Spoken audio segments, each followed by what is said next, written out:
Magandang araw mga kaibigan. Ako'y nalulugod na makasama kayo sa pag-aaral ng mga mabubuting asal. Ako si Kuya Timothy, mag-aatid sa inyo ng mga aral na magagamit ninyo sa buhay. Wala na patumpik-tumpik pa, umpisahan na natin ang pag-aaral. Tumungo tayo sa unang leksyon, ang pagiging mabuting mag-aaral at paggalang sa guro. Sa bawat paaralan, mahalaga ang pagiging isang mabuting mag-aaral. Ang pagiging responsableng estudyante ay hindi lamang tungkol sa pag-aaral ng mga aralin, kundi pati na rin sa pagpapakita ng respeto sa mga guro at kapwa mag-aaral. Sa ganitong paraan, nagiging mas maayos at mas produktibo ang pag-aaral ng bawat isa. Datapwat, hindi natin maiiwasan ang mga pagsubok at hamon sa pagiging isang mabuting mag-aaral, subalit sa pamamagitan ng disiplina at determinasyon, maaari nating malampasan ang mga ito. Mahalaga ang pagiging handa sa pagtanggap ng mga bagong kaalaman at pag-unawa sa mga konsepto na itinuturo ng ating mga guro. Isa sa mahalagang aspeto ng pagiging isang mabuting mag-aaral ay ang pagpapakita ng respeto sa ating mga guro, sapagkat sila ang mga gabay at tagapagturo na nagbibigay sa atin ng mga bagong kaalaman at kasanayan na magagamit natin sa hinaharap. Dapat natin igalang at pahalagahan ang kanilang mga ginagawang sakripisyo at dedikasyon upang matulungan tayo sa pag-unlad sa ating kaalaman. Ngunit, hindi lamang sa mga guro dapat nating ipakita ang respeto. Mahalaga rin ang pagturing natin ng may dignidad sa ating kapwa mag-aaral sa pamamagitan ng pagiging magalang at mapagkumbaba sa kanila. Lumalawak ang ating kaalaman at nauunawaan natin ang iba't ibang pananaw at karanasan ng bawat isa. Sa pagiging isang mabuting mag-aaral ay hindi lamang tungkol sa pagtanggap ng mataas na marka o pagkilala mula sa iba. Ito ay higit pa sa mga nagpapakita ng kagandahang asal at pagiging responsable sa bawat gawain. Dapat nating isabuhay ang mga halagang itinuturo sa atin, hindi lamang sa loob ng silid-aralan, kundi pati na rin sa labas nito. Sa pagtutok sa pagiging isang mabuting mag-aaral, mahalaga rin ang pagpapahalaga sa oras at pagiging organisado sa mga gawain. Dapat nating gamitin ang bawat sandali sa wastong paraan upang mapalago ang ating kaalaman at abilidad. Ang pagiging produktibo at may disiplina sa pag-aaral ay susi sa tagumpay sa hinaharap. Sa bawat takbang na ating ginagawa bilang mga mag-aaral, dapat nating tandaan na ang edukasyon ay isang biyayang hindi dapat baliwalain. Datapwat sa pagpapakita natin ng dedikasyon at determinasyon sa pag-aaral, hindi lamang sa nating pinapakita ang pagpapahalaga sa sarili, kundi pati na rin sa mga taong nagtuturo at sumusuporta sa atin. Sa huli, ang pagiging isang mabuting mag-aaral ay nag-uugat ng pagiging mabuting tao sa pamamagitan ng pagpapakita ng respeto, disiplina at determinasyon sa bawat aspeto ng ating pag-aaral. Di lamang tayo magiging matagumpay sa larangan ng edukasyon, kundi magiging huwaran din sa iba. Subalit, hindi dapat kalimutan ang pagiging isang mabuting mag-aaral ay patuloy na proseso ng pag-unlad at pagpapakabuti sa sarili.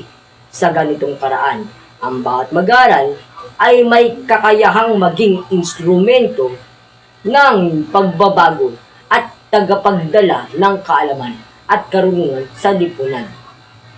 Dapat nating itaguyod ang halagang ito, hindi lamang para sa ating sarili, kundi pati na rin para sa kinabukasan ng ating bansa. Mangyaring tandaan na ang pagiging isang mabuting mag-aaral ay hindi lamang tungkol sa ating sarili, kundi pati na rin sa pagbibigay inspirasyon at positibong impluwensya sa iba. Dumako naman tayo sa ikalawang leksyon na ang pamagat ay pagiging tapat sa klase at hindi nandaraya. Sa bawat silid-aralan, ang katapatan ay isang mahalagang halaga na dapat isabuhay ng bawat mag-aaral. Ang pagiging tapat sa sarili at sa iba ay nagpapakita ng integridad at kahusayan sa pag-aaral.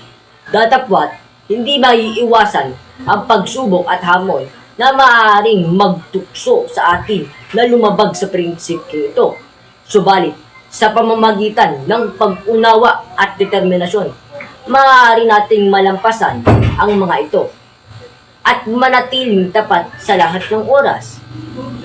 Ang pagsusuri at pagsusuri ng mga guro ay mahalaga upang masukat ang ating kaalaman at kasanayan. Subalit, hindi tamang gumamit ng mga kodigo o ibang paraan ng mga pandaraya upang makakuha ng mataas na marka, sapagkat ang pandaraya ay hindi lamang nagdudulot ng hindi patas na pagtingin sa ating mga guro, kundi naging hadlang din sa ating pag-unlad at pagpapalawak ng kaalaman.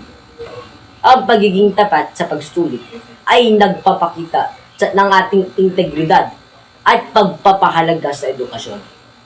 Dapat nating tandaan na ang tunay na tagumpay ay hindi nasusukat sa pamamagitan ng mga pandaraya, kundi sa pamamagitan ng ating sariling kakayahan at pagsisikap.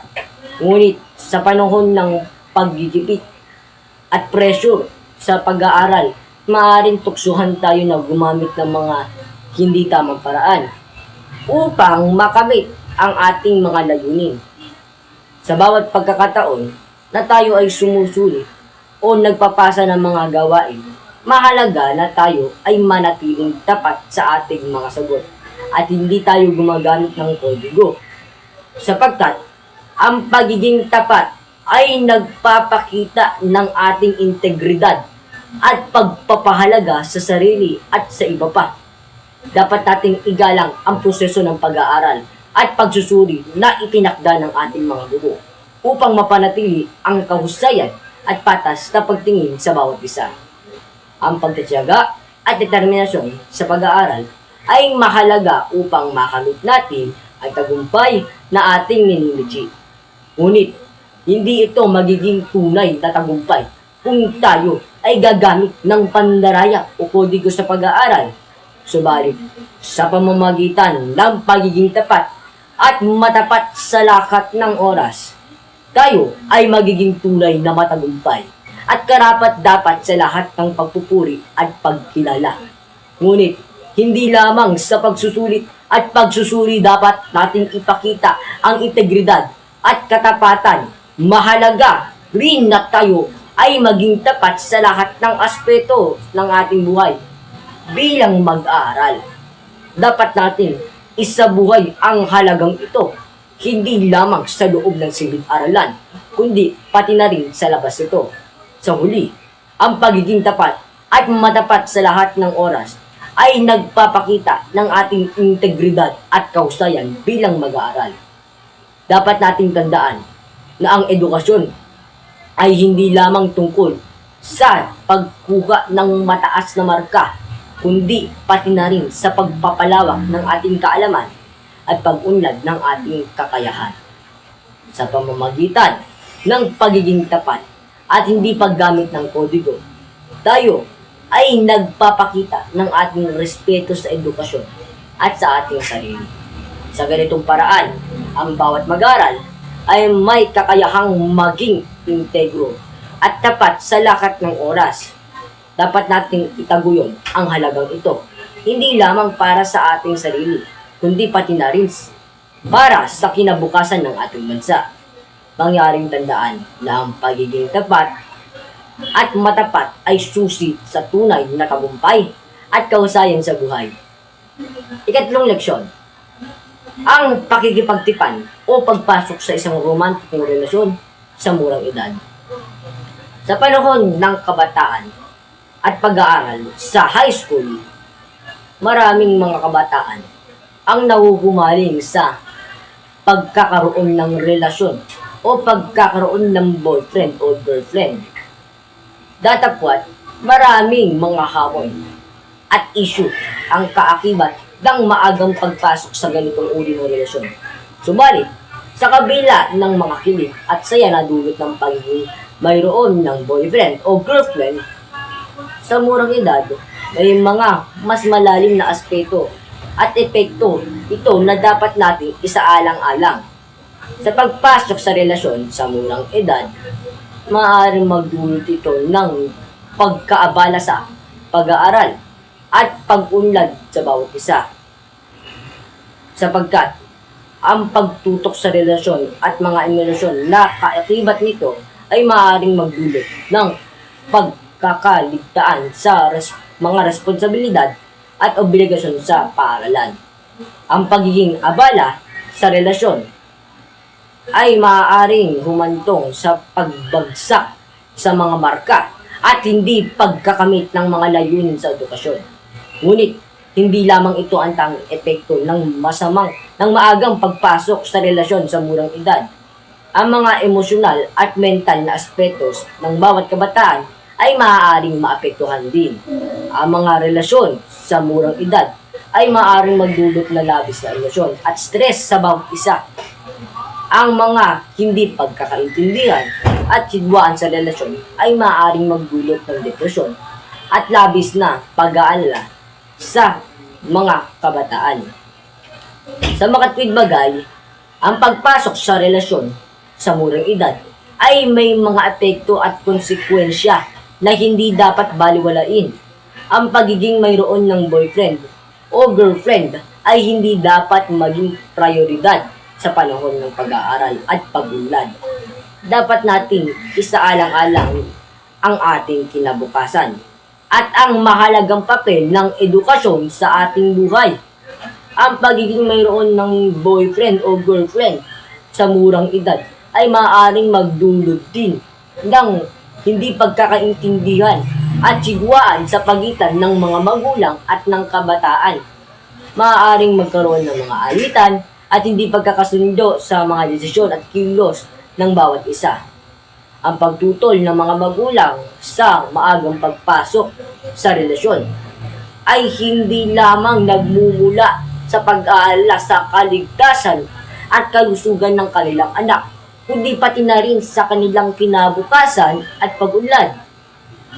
Sa kabila ng hamon at issue na kaakibat ng maagang pagpasok sa relasyon sa murang edad, may mga paraan at hakbang na maaari nating gawin upang maiwasan ang mga negatibong epekto nito. Dapat nating unawain at tukuyin ang mga limitasyon at responsibilidad na kaakibat ng pagiging mayroon ng boyfriend o girlfriend. Dapat nating panatilihin bukas ang komunikasyon sa ating mga magulang at guro upang maipahayag ang ating mga saloobin at pangangailangan. Ngunit nangangahulugan na ang pagiging mayroon ng relasyon sa murang edad ay palaging masama. May mga sitwasyon at kondisyon kung saan ang pagiging mayroon ng boyfriend o girlfriend ay maaaring maging positibo at makabuluhan. Subalit, mahalaga na ito ay maging balanse at hindi maging sagabal sa pag-aaral at pag-unlad ng bawat isa.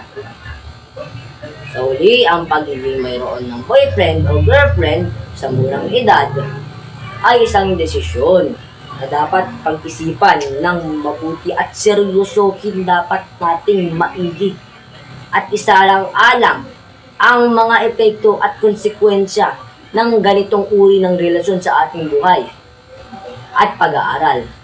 Dapat tayong mga kabataan ay hindi dapat pumapasok muna sa mga ganong relasyon. Sapagkat tayo'y bata pa lamang at marami pa tayong mga panahon na gugugulin sa pag-aaral.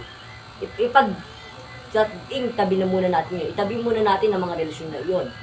Sapagkat, yung mga ganong relasyon ay hindi na muna dapat nating inuuna. Kundi, ang dapat nating unahin ay ang ating mga pag-aaral. Maraming salamat sa pakikinig mga kaibigan. Ito ang pinakaunang episode ng Valor Teaching of Good Morals. Maraming salamat po sa inyo.